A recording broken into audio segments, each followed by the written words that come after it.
Hi అండి, welcome back to the channel Alwala vlogs. ఫైనల్గా అయితే ఇల్లు రెడీ అయిపోయిందండి.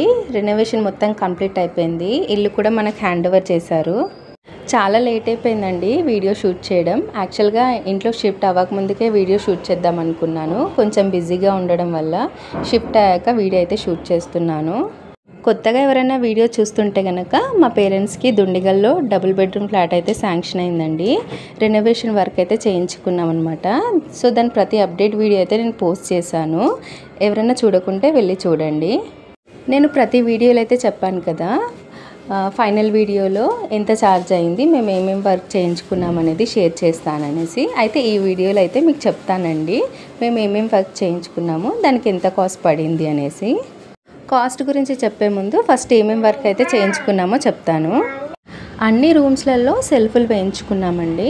And flooring tiles, wall tiles వేయించుకున్నాము, ఇంక్లూడింగ్ బాల్కనీ. అండ్ వాష్రూమ్ పైన ఒకటి స్టోరేజ్ వాటర్ ట్యాంక్ అయితే పెట్టించామండి. ఎందుకంటే అపార్ట్మెంట్లో చాలామంది ఉంటారు కదా, సో వాటర్ ఇష్యూ రాకుండా, ఒకవేళ వచ్చినా కానీ స్టోరేజ్ వాటర్ ఉంటే మనకి వాటర్ ప్రాబ్లం ఉండదు అనేసి వాటర్ ట్యాంక్ అయితే పెట్టించుకున్నాము ఒకటి. ఈ పండ్లకి టోటల్గా మనకి 1,53,000 అయితే ఛార్జ్ చేశారండి.